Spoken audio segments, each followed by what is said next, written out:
하이테스 김정엽 전문가님과 함께합니다. 전문가님 안녕하세요. 안녕하세요. 네, 오늘 시장부터 같이 정리해 보겠습니다. 네, 오늘 시장 한마디로 어떻게 평가해 주실까요?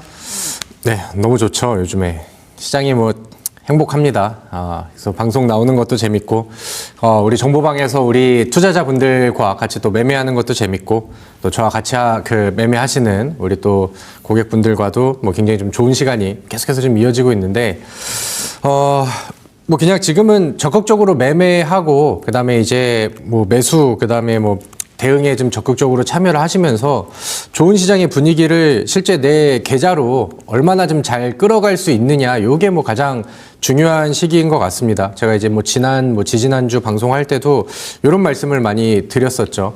여러분들 시장이 반등의 액션이 이제 한번 잡히기 시작하면은 우리가 그동안에 역대급이라고 표현할 정도로 과대 낙폭이 나왔고 신용 물량들 엄청나게 털어내면서 이제 그 수급이 정화가 되는 과정이 나오기 때문에, 그리고 이제 시장 안에서는 역대급 저평가라는 기사들이 좀 많이 나왔기 때문에 지나가는 어린이라고 하면 그렇지만 초보 투자자분들도 우리 증시가 과대 낙폭이라는 건 알고 있었던 그 내용이 되죠. 그러다 보니까 분위기가 들어오면은 바닥에서 들어오는 그 매수세가 상당히 좀 빠를 수 있고, 거칠게 들어온다 그러면 회복 속도는 상당히 좀 빠를 수 있기 때문에 자칫 이제 좀 망설이다가 아니면은 뭔가 좀 관망하고 그다음에 좀 너무 보수적으로 가다가는 많은 수익들을 좀 놓칠 수 있다. 그래서 어떤 종목을 매수해도 좋으니까 적극적으로 좀 참여를 하셔서 수익을 좀 극대화시키는 게 중요하다라는 부분들을 많이 강조를 드려왔습니다. 근데 그런 부분들이 그대로 좀 나오고 있는 시장인 것 같고요. 시장의 먹거리도 많이 나오고 있고, 그 다음에 앞으로의 추가 반등에 대한 전망도 지금은 상당히 좀 좋은 편이다라는 생각이 듭니다. 물론 지수가 단기적으로 좀 많이 올라갔기 때문에 중간에 밀리는 음봉 과정은 나올 수 있고, 아직까지는 변동성이 위로도 세게 나오고 있는 상황이라서 하방으로 눌리는 구간들이 조금 거칠게 음봉이 나올 수도 있어요. 하지만 그럴 때는 이제는 위축되지 마시고 보다 좀 적극적으로 대응을 오히려 좀 공격적으로 해보셔도 좋겠다라는 생각이 들고요. 그 다음에 지금 아래 자막에는 남은 변수는 지정학 리스크 하나라고 이제 표현을 해놨습니다. 아직까지는 국제 유가라던가 아니면 미국과 이란과의 관계 이런 것들이 좀 완벽하게 좀 잡히지가 않은 그런 상황이라서, 혹시나 이제 여기에서 좀 거칠어지고 유가가 좀 올라갔었을 때 지수를 좀 내릴 수 있는 명분이 될 수 있다. 요거 하나인 것 같고요. 최근에는 우리 지난주 금요일 날을 생각을 해보면은 미국에서 이제 고용 지표가 나왔는데 이제 쇼크라고 이제 표현이 됐죠. 근데 이제 어제 같은 경우는 CPI 발표가 나왔고 그냥 시장에서 예상치에 부합하는 정도의 큰 변수가 없는 그런 물가 지표가 나왔습니다. 그러니까 보통 이제 FOMC에서 금리 결정을 할 때 고용 지표, 그다음에 이제 물가 지표를 이렇게 보는데, 물가는 지금 과하지 않은 그런 상황이고, 그다음에 고용 시장 쪽 안에서는 쇼크가 나왔죠. 그러니까 고용 지표는 상황에 따라서 이제 보통 해석을 달리하기도 하지만, 이제 금리의 인상, 이때 예민한 부분들은 고용 지표가 흔들린다라는 것 자체가 금리 인상의 명분을 이제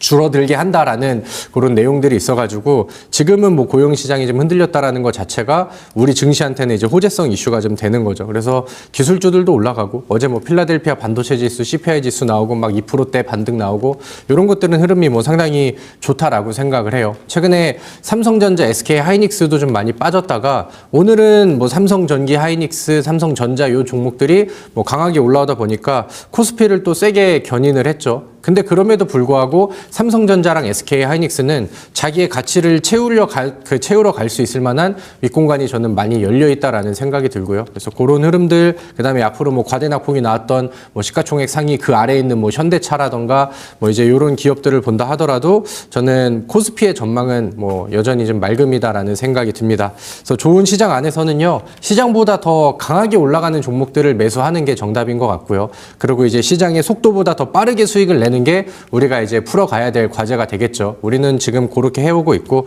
정보방 통해서도 충분히 또 좋은 성과를 보여드리고 있는데, 제가 오늘 방송 통해서도 또 좋은 내용 잘 준비를 했으니까 같이 또 잘 준비하셔서 이제 다가오는 다음 주에도 우리 또 대박으로 이어가면 좋겠습니다. 네, 지수 단기적인 변동성은 있겠지만 긍정적인 전망 주셨고요. 지금은 적극적으로 매수에 나설 타이밍이다라고 이야기해 주셨습니다. 그 가운데 역시나 종목 선별적으로 접근해봐야 되겠죠. 이러한 부분들 도움받아가고 싶으신 분들은요. 하단의 방법 통해서 김정엽 전문가님과 함께 보시길 바라겠습니다. 네, 그렇다면 오늘의 특징주도 같이 이야기 나눠보도록 하겠습니다. 화면 통해서 힌트들이 나올 텐데요. 첫 번째는 비만 치료로 힌트를 주셨습니다. 펩트론 한번 도전해 보겠습니다. 네. 땡. 네, 셀트리온입니다. 땡인데요. 셀트리온, 비만 네. 치료제로 우리가 이제 좀 바라봐야 될까요? 사실 셀트리온을 좀 여러 번 갖고 오죠. 네, 맞아요. 저는 제 기준에 맞는 그다음에 충분히 우상향이 이어질 수 있을 만한 종목들에 대해서는 저는 지속적으로 강조를 드립니다.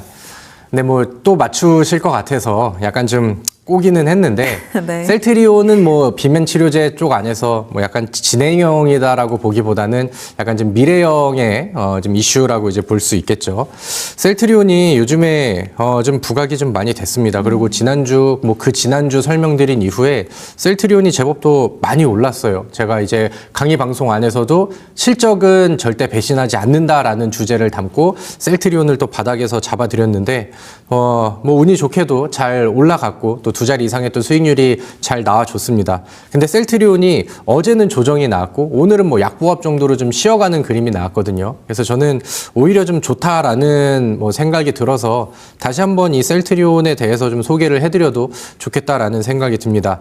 일단은 뭐 셀트리온이 지금은 뭐 하고 있는 본 사업 안에서 실적이 굉장히 좀 잘 터지고 있어요. 그래서 과거에 나오지 않았었던 역대급 실적들이 이제 작년 뭐 하반기부터 해가지고 올해 1분기에도 그 다음에 얼마 전에 나왔었던 2분기 실적 안에서도 역대급 실적이라는 부분들이 이제 증명이 됐죠.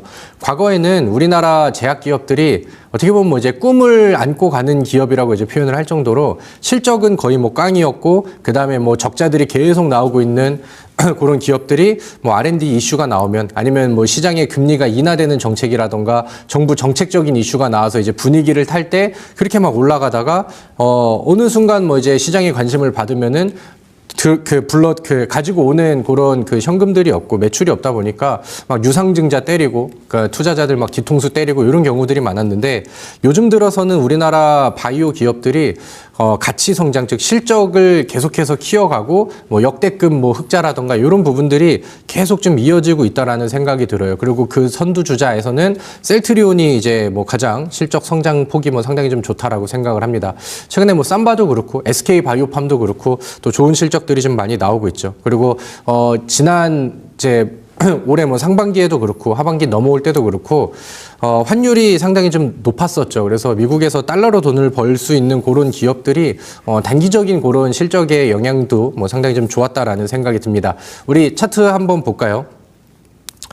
셀트리온은 우리가 그동안 뭐 실적표를 맨날 들여다봤죠. 그래서 그런 부분들이 저는 아직은 뭐 저평가다라는 생각이 들고요. 최근에 뭐 이슈가 더해진 거는 뭐 이제 하반기에 비만 치료제 쪽으로 이제 뭐 나올 만한 이슈 모멘텀들이 좀 많이 남아있다라는 것과 그 다음에 이제 뭐 신약 개발 안에서도 이제 모멘텀이 들어오고 있고 셀트리온이 지금 다른 제약 기업에 비해서 수익성이 상당히 좀 높은 편인데 그만큼 R&D 쪽에다가 투자를 좀 많이 하고 있어요. 그래서 셀트리온이 제가 기대하고 있는 시나리오는 일단은 지금은 실적주로 부각을 받고 있고 그다음에 주주 환원책도 지금 잘 나오고 있는 그런 상황이고 바닥에서 주가가 올라가면 시장에서 관심은 조금 더 높아지겠죠. 그러면 이제 보통 그러다가 자잘한 뉴스들, 호재성 이슈들이 붙어진다라고 하면은 뭐 비만 치료제 쪽이라던가 아니면 뭐 신약 임상 쪽이라던가 이런 부분들이 더 붙게 되면은 그 이슈들이 지금은 뭐 지금 당장은 조금 한 10단위 정도로 이제 붙게 된다라고 하면은 관심이 많아지고 주가가 올라가고 있는 상황에서는 뭐 50 이상의 사이즈로 이제 붙게 되는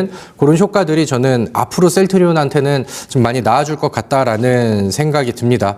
최근에는 뭐 신약 후보 물질 3종 정도가 FDA에서 이제 패스트트랙으로 지정이 됐다라는 뉴스도 뭐 이제 부각이 돼서 앞으로 뭐 짜잘한 이슈들이 붙을 만한 그런 시기들이 조금 더 좀 가까워질 수 있다라는 생각이 듭니다. 그래서 셀트리온은 제약주이지만은 우리가 좀 멀리 보고 실적주로서 가치주로서 충분히 좀 품고 갈 수 있을 만한 종목이다. 근데 막 올라갈 때 이제 그때 그랬었지 그러면서 따라가는 것보다는 음봉으로 조정이 나오고 힘이 좀 없는 그런 시기에 좀 늘려가는 게 좋거든요. 그래서 그런 관점으로 셀트리온은 한번 좀 눈여겨보시면 더 좋겠다라는 생각이 듭니다.